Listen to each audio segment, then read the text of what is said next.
Hello, my name is King and welcome to this session of Global Economics.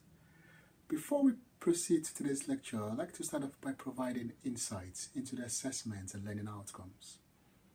The assessment element for this module involves three key elements. The first assessment will take place in week 6 of the trimester, while the second assessment takes place in week 9. Both assessments consist of 40 multiple choice questions, and each is worth 20% of the overall marks. You must complete the test in 1 hour. You will be given immediate feedback on the multiple choice element of this test. The final assessment is due in week 12, and students are expected to submit a report of 2,500 words. The assessment is worth 60% of the overall mark. Further details about this report can be found in the assessment strategy below. In order to achieve the module outcomes, the students are expected to demonstrate commitment to learning through attending lectures, participating in tutorial activities, and of course group activities. This will be further supported by materials on the learning site and self-assessment quizzes, additional video links, and regular feedback to support your understanding of key concepts. So for today, I think in lecture 1, we identified that the fundamental economic problem in the society is scarcity. And in lecture 1, we also identified that all countries have to allocate these scarce resources. In today's set of materials, we'll start off by trying to understand how markets work. And in speaking about markets, today's session aims to provide an economist's understanding of markets, illustrating the link between demand and supply. In this vein, we'll build on the theory of demand and, of course, the theory of supply. As you approach the theory of demand, start to think like a consumer. Put your consumer's hat on and think about how you respond to price signals. Whereas where you come to look at the theory of supply, it's helpful if you consider yourself as a business owner, someone who owns a business and will respond to prices in a way that a business owner will. So in putting demand and supply together, we will begin to understand how markets work in the real world. So the key focus of economics, as explained last week, is centered on the functioning of markets. And a market is a group of buyers and sellers of a particular good or service.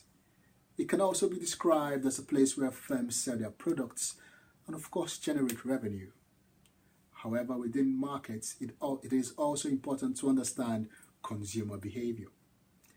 In economics, we use the term demand curve to understand consumer behavior. And the demand curve demonstrates the relationship between the price and the quantity of a particular product. So, for instance, let's attempt to derive the market demand curve in this schedule. Here we'll focus on the first and the last columns. Column 1 indicates the price and column 4 indicates the total market demand. The next model is an example of a demand curve which depicts the rather obvious, that when price falls, consumer will demand more of a product. And in drawing from our example, at the price of 40, our demand curve indicates that consumers will be willing to demand 500 potatoes. However, if the company reduces the price to £20, the consumers will demand 700 potatoes. Thus, this shows a negative relationship between price and quantity demanded. My first question of the day would be, imagine for a second what will happen if Apple reduces the price of its iPhone X from £1,000 to £200. What do you think will happen? In the same breath, also imagine that Apple increases the price of an iPhone X from £1,000 to £2,000. What do you think? So let's move on.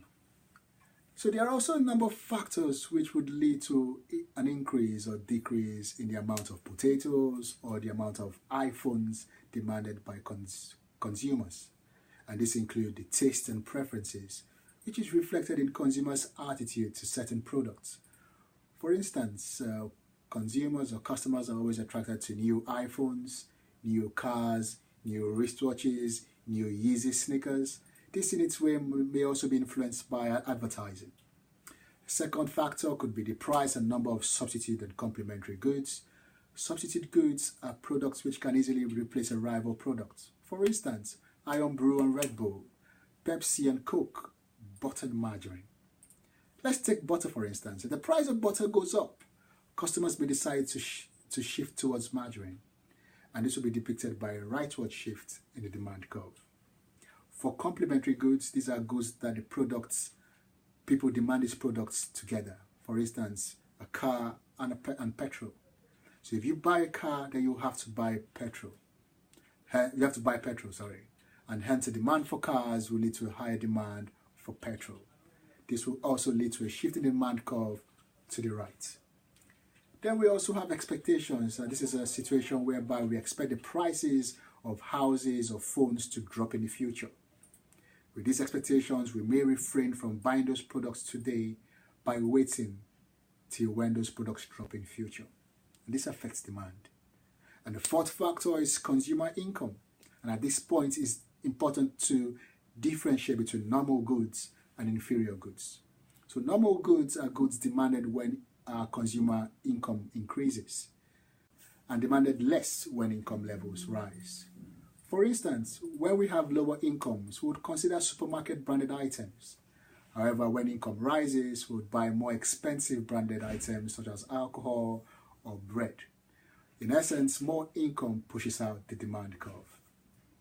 So in this figure, we realize that when people's income rises, it pushes out the demand for foreign holidays. When we have money, we want to travel, we want to have fun.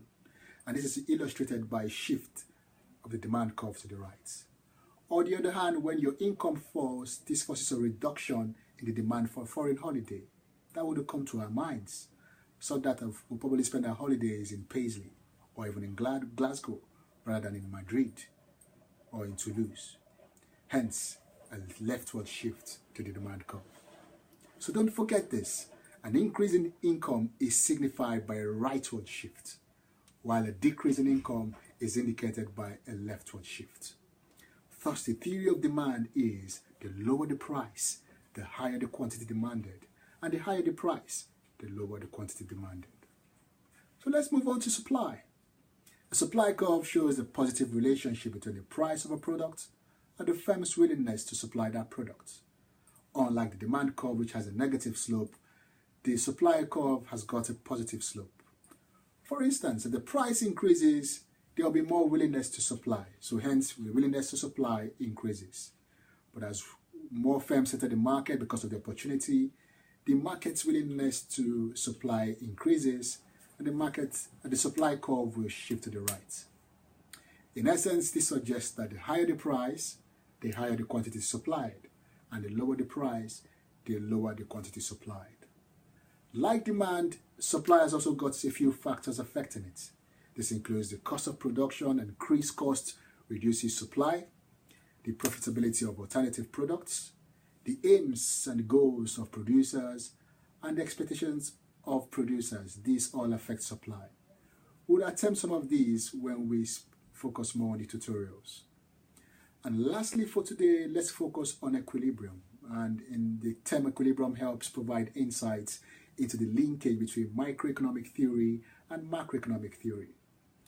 Equilibrium generally is defined as a situation where the planned aggregate expenditure is equal to the output of the firms. In plain terms, it is the point where demand and supply meet, or where demand and supply are equal. So can you tell me which point is the equilibrium point here? I would say at the price of 60, demand and supply are equal. That is 350 and 350. And in the graph behind, this is demonstrated by the intersection at CC. So we'll discuss more on equilibrium next week. Please feel free to explore the resources attached and also explore the video links and external links, and to provide a richer and solid understanding of today's lecture.